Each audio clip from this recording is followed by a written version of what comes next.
Welcome back to Purely IFS, a show that aims to support therapists and practitioners in using internal family systems as their primary approach with clients.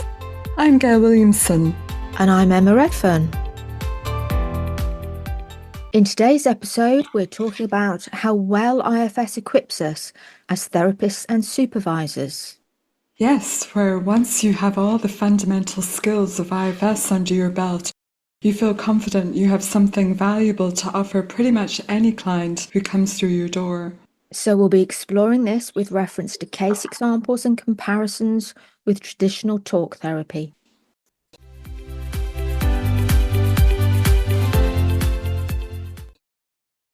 Before you encountered IFS, Gayle, what was your experience of being a therapist? Well, I'd say difficult at times. I was trained, as I think most of us are, as an integrative humanistic psychotherapist. So that included, for me, Gestalt, psychosynthesis, person-centered, psychodynamic, and transactional analysis. But let's be honest, when you first graduate, you don't feel at all qualified sitting with clients, do you?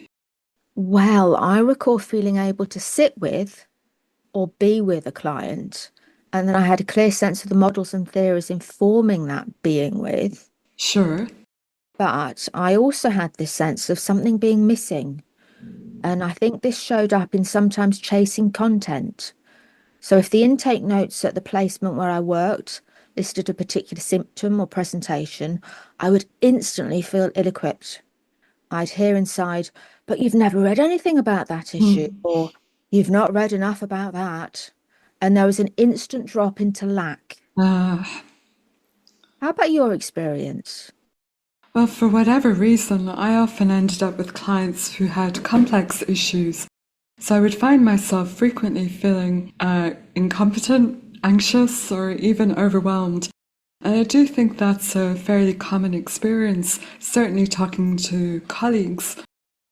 I would understand now that as new therapists, our figuring out parts are likely working overtime, trying to figure out the client in front of us and somehow solve their problem or fix them in order for us to feel good enough in the job, but getting very stressed as a result. I think empathic parts would also be working very hard, holding on to the belief that if I can just make this person feel really seen and responded to, that this will help them. They'll internalize my presence. That you'd provide that secure attachment experience that they missed out on. Of course, I continued learning and adding to my toolbox, that phrase you hear all the time. I even tried CBT for a while, which I think in the beginning may appeal to our figuring out or fixer parts who feel like there's something concrete that they can do, but it really didn't work for me or my clients. I must confess, Gayle, my system wouldn't let me near CBT. All those reframing exercises, negative thought testing experiments, and even setting homework. Something in my system never really let me learn or offer interventions to others that I wasn't fully on board with myself and had already experienced at some depth. Yeah, so for me, I had to keep searching for something else, which took me into the areas of neuropsychology, mindfulness, and then sensory motor psychotherapy. Obviously, as psychotherapists, we're required to do annual CPD, but I was always searching for something to finally make me feel equipped, because until IFS, I never felt fully equipped. I think when you're trained as an integrative therapist and you also go on to learn various different approaches or techniques, what happens is that you do one training, and for a time you get excited about it and you use it in your practice for a few weeks, and then you drift back to what you did before, and you just keep doing this, trying one thing, then trying another and another. Which these days is something training providers are so well aware of, and I think play into by offering constantly discounted courses, which in my view almost feeds us therapists' sense of lack, feeling ill-equipped or wanting to find the next big thing. And then what may happen is when you're with a client who, for example, is quite overwhelmed, you often get overwhelmed trying to decide how to handle it. Often in my head, I would have been scrambling around between all the different tools I'd accumulated. So, will I get them to focus their feet on the floor? Will I talk them through slowing down their breathing? Will I get them to focus on their body? Or will I just stay silent and try and communicate as much empathy as possible? And then even sometimes having the fearful thought of, oh gosh, is this really bad? Do I maybe need to contact their doctor? Do they need medication? I don't recall going through that sort of process in my head, but I still get twinges of shame when I remember the few times when I froze a little in overwhelm or not knowing how to respond.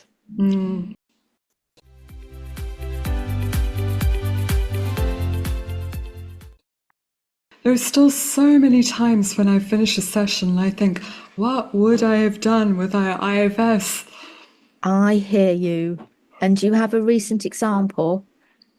I have several, but the most recent would be a regular client who was in a very collapsed, hopeless and overwhelmed state from the start of a recent session, but who has parts that are quite resistant to IFS. Afterwards, I was trying to think what it would have been like without IFS, and I imagine I would just have listened intently, reflected back, empathized, but that quite possibly because she was so defeated, I would have ended up feeling a bit hopeless myself, and I felt that the safest thing to do was to suggest that they go see their doctor. Instead, I noticed that with IFS it's different from the start. I'm steady in my seat. And that steadiness comes from many factors, including knowing your parts aren't responsible for the client's healing, so no rescuing is needed. Having the IFS model and steps in your bones, accessing self's clarity, curiosity, and so on, and knowing the client can also access that relational resource, potentially, if not right now. And having confidence in a containing model that has been tried and tested. And so with this collapsed client, I'll call her Alice, she's saying things like, I'm tired of hearing myself talk. Nothing has changed. It just all feels pointless. I don't want to keep living like this. I acknowledge how bad she feels, while also, crucially, being aware that I'm hearing from a part. She goes on to say, I know you're probably going to say we should talk to parts, but I just feel I can't. And I respond, that's okay. But I think parts of you are working really hard right now to deal with all this distress. And I guess I would just like to help them not have to work so hard. And I could talk to the part that's making you feel so hopeless right now. That might feel easier. So you practice persistence. You don't let the hopeless part push you away. And persistence being one of the IFS superpowers, you still do your parts detecting and then you offer explicit direct access. That's right. And for anyone who may have doubts regarding being persistent, at one point I asked this part, do you notice that I'm not giving up? And it said yes. And then I asked, and what's that like? And first it said that it was annoying, but then it said it was also reassuring that I wasn't giving up on Alice. So this part didn't want me to go away, no matter what it might have been saying. And actually last week, a client I've worked with for a long time who I started with before I encountered IFS recalled that I'd once suggested that she might need to go see her GP for antidepressants. She remembered thinking, oh no, please don't give up on me, Gayle. I actually felt really bad hearing that, and I could appreciate the message I'd sent her by suggesting medication. And yet, without the IFS model, a talk therapist is limited in their ability to help clients who are in significant distress.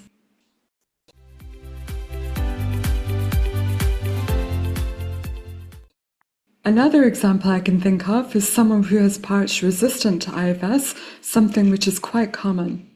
And when you use the term resistant, Gayle, I'm thinking you mean that more as a description of a process or behaviour rather than a judgment on a part's identity. Absolutely, Emma. Because, of course, it's about protection. Mm. Protectors have been doing what they do to protect their system for a long time, usually, and mostly in isolation. So it makes sense they can be wary or not interested in someone like a therapist getting involved.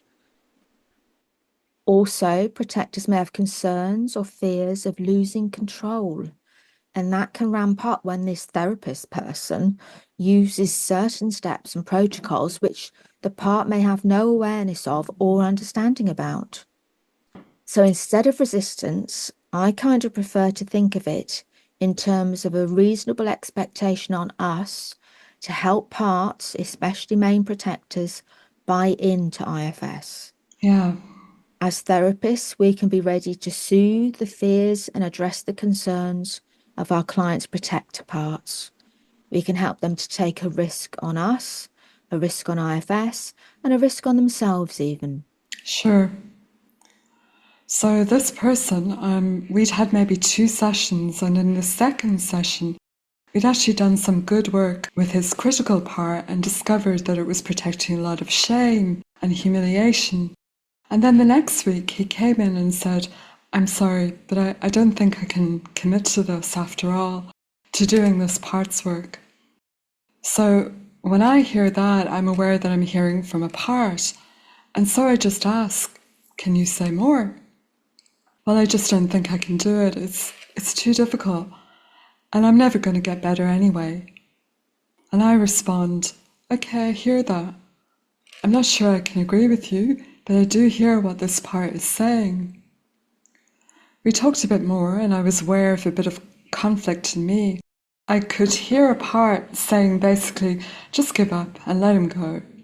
A part I could validate because, of course, that would be easier. But then there was me, patiently waiting for an opportunity to do some work. And so, when I could, I said playfully, well, I'm thinking, how about I talk to this part who doesn't want to do this because I guess there's nothing to lose. You're not coming back. Great. You didn't let this part neutralize the therapy or neutralize the therapist, a term I believe I learned from Mike Elkin. Instead, you initiated explicit direct access. He smiled and said, okay. And I continued, so you're the part that's very resistant to doing this work, is that right? Well, I'm sure you have good reasons why. Can you help me understand? And essentially, I learned from the part that this person had tried various things over many years to fix himself, but they had failed. And this part didn't want him to buy into something else and gain some hope in case the hope was again dashed. It was also hiding a lot of anger, and it did give other reasons too. But essentially, once we had spent some time with it was only a few minutes, he got some separation.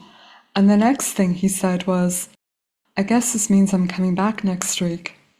And 7 months later, he's still here. His part has made a couple of other attempts to take him out of therapy, but it's a part I know and recognise now, and so I just simply talk to it again. So now, if we imagine how it might have gone without the IFS model, I imagine when he first said, I can't do this anymore, a talk therapist would probably have still encouraged the person to say more or reflected back, you can't do this anymore. So he then might have said, I just don't think I can do it. It's too difficult and I'm never going to get any better anyway, which I'm thinking many of us can relate to as clients at some point in our time. Yeah, and then I can imagine the therapist may have offered a reflection. You sound very hopeless. What's that like? And the part may have lashed out. Well, what do you think it's like? The part may have sensed an agenda in the therapist of wanting to change them and reacted strongly to that. Or it may simply have reacted to the inadequacy or obviousness of the question.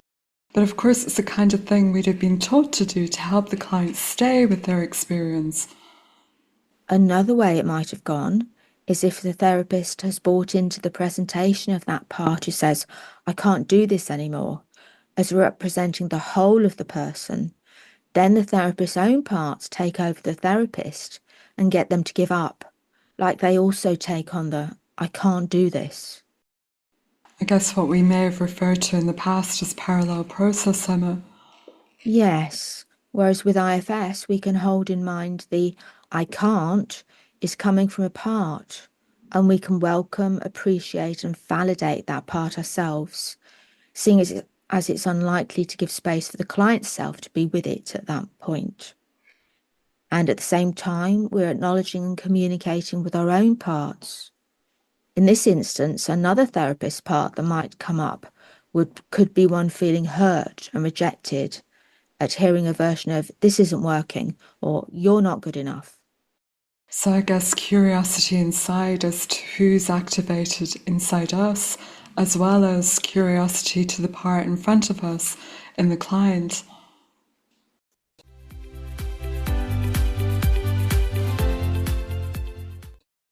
I think one of the key ways in which IFS equips us so well is that no matter what is happening in a session, there is always a part to talk to.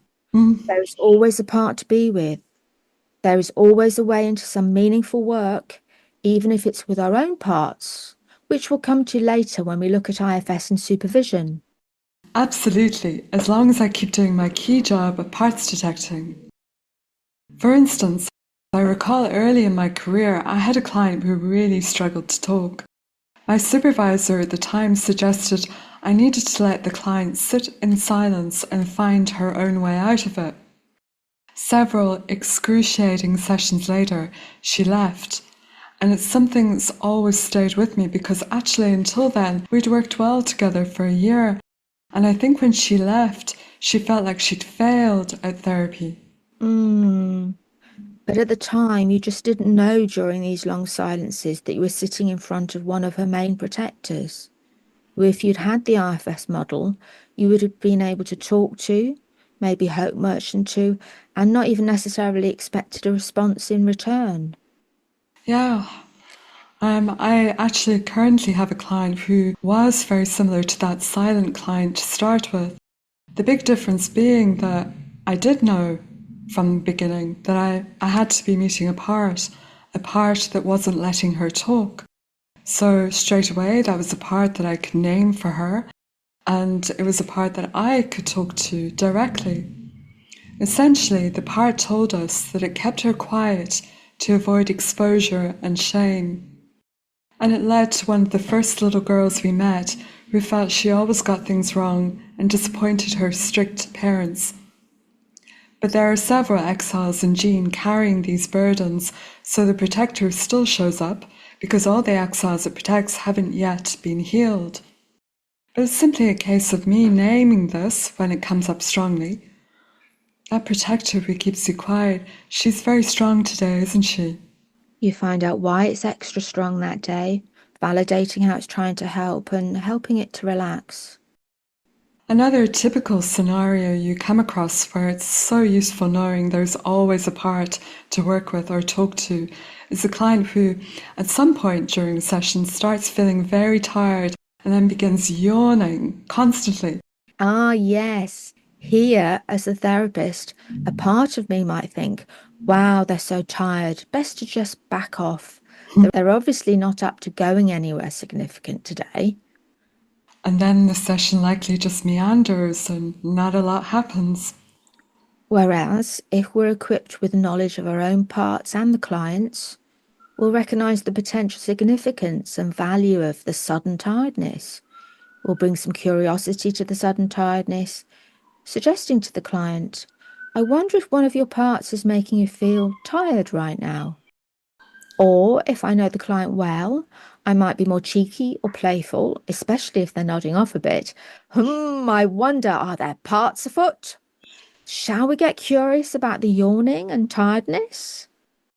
And likely you will have been talking about something just before the tiredness appeared that a protector got worried about.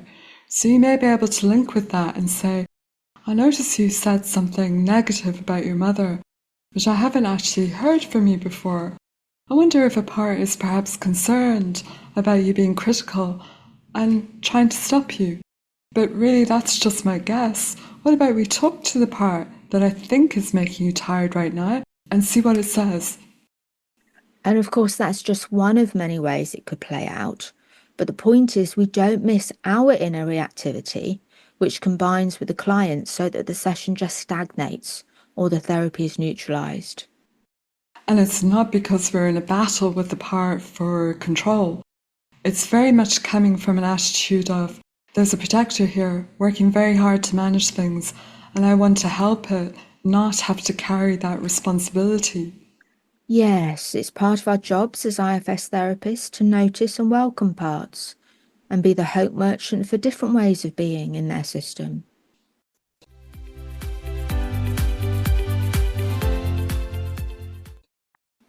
I've been thinking, Gayle, about how we use IFS in supervision and how it equips us to do more than listen and respond to case presentations. Now, of course, we do that as well. Absolutely. But if we've contracted or agreed to parts detect with and for supervisees, we can notice when a supervisee's part is perhaps getting in the way of using IFS. You provide some examples in the Transitioning to IFS book, I think, Emma. I do, and in the IFS supervision and consultation book. And if there's a recording of a client session, then that's a great way therapists can recognise parts in action who are maybe still wedded to previous forms of therapy or in some way blocking the work. But for now, I'll offer a fictionalised example. So a supervisee tells me the client with anxiety just isn't getting better. The anxiety is almost getting stronger. As the IFS supervisor, I'll be bringing curiosity and saying, tell me more, not about the client's history or the client's week, but about what happened between you. Yeah, and if a supervisee seems a bit embarrassed or defensive, you'd be reassuring them that you're not out to judge them. Yes, IFS supervision still holds the core message of all parts welcome. So I might say, I'm not trying to catch you out, it's just that us both hearing the words that were said can help us recognise the parts active in the client and any active in you. That dance of parts between two people, which often shows up in supervision as stuckness. Yes, and that's what transpires here. The therapist explains the client told her, the anxiety's worse since I started coming to therapy, not better. Ah, I say, that was probably hard for some of your parts to hear. So how did you respond? Did you take a moment or? And the therapist says, I asked if they tried the breathing techniques we practiced in session last time. So you're already hearing that the therapist might have been recruited into a potential polarization against the anxiety. Her manager fell back on resourcing or self-regulation techniques to try and control the anxious part in the client, and no doubt an anxious part in themselves too. Sure. So depending on the relationship, the skill level of the supervisee, access to our own self-energy as the supervisor, and informed by our knowledge of the 8 facets of IFS supervision, we have a clear choice point here. And by the way, the 8 facets, or the FP8 model, as taught by Liz Martins, offer IFS supervisors clear and useful processes and maps for meeting parts. Yeah, it's a useful IFS equivalent, I think, for supervisors to the cyclical model of supervision or the 7-eyed process model. But yes, so you can essentially choose where to place attention in collaboration with the supervisee. And in this case, the supervisee was open to getting to know any parts in their system, scared to allow curiosity towards the anxiety. I asked if the supervisee could find the part in or around their body, which she did. Then as we focused on it and fleshed it out a little, it became clear this part was recalling with fear how anxious parts in the supervisee used to get. That makes a lot of sense. And I guess then as supervisor, you can continue helping the supervisee connect with and get to know this fearful part through insight, or if the fear is too strong, through explicit direct access. Sure. So in this example, I'll say the fear was very strong. So I asked if it was okay for me to speak with the part directly. I welcomed it, hearing how awful the anxiety was, embarrassing and debilitating. I'm validating this part all the while and gently introducing the idea that the anxiety is coming from a part inside, just like they are a part inside. And I go with hope merchanting for the presence of self inside their system as a relational resource for this part.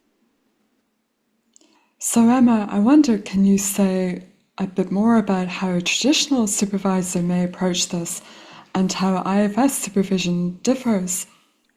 Sure, the big difference, as I see it, is that I would know I'm choosing to keep in mind my confidence in self-energy and lack of agenda. I would be aware of any of my parts wanting to fix the supervisee, who then fixes the client or fixes a particular part in the client. In other words, you can lean into the transformational aspect of IFS rather than relying on counteractive methods, which you may have done before pre-IFS, right? Rather than it just being all these parts and the client and supervisee trying to counter each other. Yes, I hold my seat and do what I can in supervision to introduce parts of the therapist to their self-energy inside. Also, I attend to polarizations in and across systems. Before IFS, I wouldn't have had such clear processes for meeting and greeting opposing parts. That's great. And I'm thinking that if the therapist's part can trust the therapist's self, then that also models something for the supervisee. The client also has a self who can meet their parts and the good things that that brings. Sure.